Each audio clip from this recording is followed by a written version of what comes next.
ఈ రోజు స్టార్ట్ అయినాయి కావు, నాతోనే స్టార్ట్ అయినాయి కావు, నాతో ఎండాకాలం నేను అనుకుంటున్నా, దానికోసం నేను ఫైట్ చేస్తానని మాటిస్తున్నా. సావిత్రిబాయి పూలే నుంచి మొదలుకొని ఏదో ఒక రూపంలో మొదలైనవి. ఆ రోజు రాళ్ళిగ్గిన వాళ్ళు ఈ రోజు బూందులు ఇక్కుతున్నారు.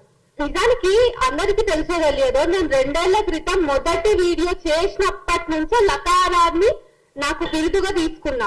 ఆ రోజు నేను రెడ్ లైట్ ఏరియాల పైన లారీలు ఆపినా, లారీల దగ్గర పడుకున్నా. నేను ఆ రోజు 2 ఏళ్ళు అయిపోయింది. ఇప్పుడు మనం 2nd యానివర్సరీ జరుపుకుంటున్నాం అనుకుంటే నాకు అస్మాక విషయంలో చాలా బాధ ఉంది. ఎందుకంటే ఆమెకి అడిషనల్ ట్రోల్స్ ని మాత్రమే మతాన్ని కూడా ఫేస్ చేయాలి, మతోన్మాదాన్ని కూడా ఫేస్ చేయాల్సి వస్తుంది.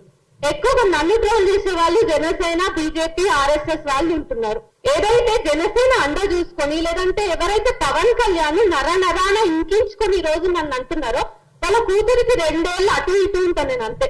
సరే ఎన్నో, బట్ వాళ్ళ కూతురు ఏజ్. సో వాళ్ళ ఇంట్లో వాళ్ళ కూతుర్లు ఉన్నారు, వాళ్ళ అమ్మ వాళ్ళు ఉన్నారు.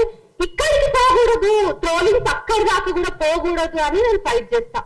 మీ నాయకుడు ఇంట్లో ఉన్న ఆడవాళ్ళకు కూడా ట్రోలింగ్స్ పోవద్దు, నా దగ్గరనే ఆగాలి. ఎందుకు ఈ రోజు నా మీద వచ్చిండొచ్చు, మా సీనియర్స్ అందరి మీద ట్రోల్స్ అయినాయి. చెప్పినగా నేను ఫస్ట్ కాదని.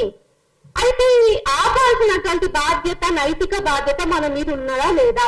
రాజకీయ నాయకులకు అలవాటైందబ్బా. కానీ మళ్ళా వాళ్ళు ఏం చేస్తారు? చంద్రబాబు నాయుడు నిండు సభలో ఏడ్చిండు తన కుటుంబంలోని ఒక మహిళని ట్రోల్ చేసినందుకు. అట్లా రోజా మీద జరిగినాయి, ఇంకొకరి మీద జరిగిన, ఆల్ పొలిటికల్ పార్టీస్ లో ఉన్న మహిళల మీద జరిగినాయి. వాళ్ళ మీద కూడా నేను, అంటే వాళ్ళకి ట్రోల్స్ జరగొద్దు అని కూడా నేను పోరాటం చేస్తా. ఎందుకు? ట్రోల్స్ అనేది ప్రతి అమ్మాయికి, ఎవరికి ట్రోల్స్ జరిగిన ట్రోల్సే కదా. వాళ్ళందరి మీద మాట్లాడే నైతిక బాధ్యత నాకుంది. కానీ అంత చిత్తశుద్ధి నన్ను ట్రోల్ చేస్తున్న వాళ్ళకు ఉందా లేదా అనేది నా ప్రశ్న. అయితే చెప్పినా కదా చాలా రోజుల నుంచి ఉందని. ఒక 1 year 1.5 year బ్యాక్ నేను ప్రశ్న రావణ్ కలిసినప్పుడు ఒక టాపిక్ మీద, మేము చాలా కంటెంట్ మీద డిస్కషన్ కి కలిసినప్పుడు ఫోటో ఫేస్బుక్ లో పెట్టినాం. దాన్ని పట్టుకొని శివాజీ గల్లా అనేటోడు కలుసుకున్నారు అని లవ్ సింబల్ పెట్టి, కలుసుకున్నారు అని కోట్ చేసి వేసుకున్నారు ఇది పక్కకెట్ట. ఆ కామెంట్ సెక్షన్ అంతా బూతులు. నేను ఒక ప్రొఫెషనలిస్ట్ దగ్గర అంటే రీసెర్చ్ చేస్తున్నాను చెప్పిన కదా, నా మీద ట్రోల్స్ ని కాదు, నేను ఇక్కడ కూర్చున్న వాళ్ళలో చాలా మంది మీద జరుగుతున్న ట్రోల్స్ ని కూడా నేను నా రీసెర్చ్ లో భాగంగా చేసుకున్నా. అవన్నీ కూడా నేను అనలైజ్ చేస్తున్నప్పుడు ఒక ప్రొఫెషనలిస్ట్, ఒక సైకాలజిస్ట్, ఒక అడ్వకేట్ నా పక్కన కూర్చున్నప్పుడు వాళ్ళకి నేను అది చదివి వినిపించలేనంత దారుణమైన అసభ్యకరమైనటువంటి పదజాలం అందులో ఉంది. యుద్ధం వాళ్ళు చేస్తున్నారు, మనము చేస్తున్నాము. మన ఆయుధాలు వేరు, మన ఆయుధాలు నిజాలు. మన ఆయుధాల వెనుక చాలా చాలా వ్యవస్థాగతమైన తప్పులు ఉన్నాయి, వాటిని మనం ఎత్తి చూపిస్తున్నాం. వాళ్ళ ఆయుధాలు మళ్ళీ అమ్మలు మనమే, అమ్మలం, అక్కలం, లకారాలం, ఇంకా ఏవేవో వస్తాయి. యుద్ధం ఒకటి అయినా మన ఆయుధాలు వేరు. అయితే నేను రీసెంట్ గా పరకాల ప్రభాకర్ గారి ఒక మీటింగ్ అటెండ్ అయినా. అది క్లోజ్డ్ మీటింగ్, సెలెక్టెడ్ మెంబర్స్ ఉన్నారు. ఎస్ఐఆర్ మీద జరిగిన మీటింగ్ అది. బీజేపీ వచ్చిన తర్వాత ఎట్లా ఇష్యూస్ నార్మలైజ్ అయినాయి, మనుషుల్ని చంపడం నార్మలైజ్ అయింది, రేపిస్టులని సన్మానించడం నార్మలైజ్ అయింది, పక్కన ఉన్నటువంటి వ్యక్తిని డౌట్ పడడం మతం పేరు మీద, అన్ని నార్మలైజ్ అయినాయి.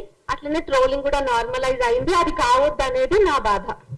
ట్రోలింగ్ ని కూడా మనం నార్మల్ గా తీసుకుంటే, పోలీస్ స్టేషన్లకు పోయినాక కేసు పెట్టేటప్పుడు కేసు ఎఫ్ఐఆర్ అవ్వకుండా పోలీసులు ఏమంటారంటే, నువ్వు కొంచెం తక్కువ మాట్లాడు, నువ్వు నీ విధానాన్ని మార్చుకో. ఏం మార్చుకోవాలి? ఇది ధర్మాగ్రహం అయినప్పుడు నేను నా విధానాన్ని ఏం మార్చుకోవాలి, ఎట్లా మార్చుకోవాలి? అందరి ఇళ్లలో ఉన్న ఆడవాళ్ళకే వస్తుంది. మళ్ళీ మగవాళ్ళు కూడా విట్టించే, కానీ వాళ్ళని తిట్లలో కూడా వాళ్ళ ఇంట్లో ఆడవాళ్ళు ఉంటారు. డెమోక్రాటిక్ స్పేస్ పోతుంది అనేది నా బాధ అంతా. నన్నేదో అంటున్నారు అంటే కాదు. ఇప్పుడు నేనైనా వాళ్ళైనా, నేను ఒక డైలాగ్ పెట్టినా, నేను ఒక చర్చ పెట్టినా, మోదీ వైఫల్యాలు. సరే నేను ఒకటి చెప్తా, మీరు మాట్లాడండి. అభ్యంతరాలు ఉన్నాయా? మోదీ వైఫల్యాలని, ఇగో ఇది నువ్వు అబద్ధం చెప్పిన అమ్మా, ఇగో ఇది ప్రూఫ్, లేకపోతే ఇది తప్పమ్మా, నువ్వు సరి చేసుకో అని చెప్పేసి చెప్పాలి.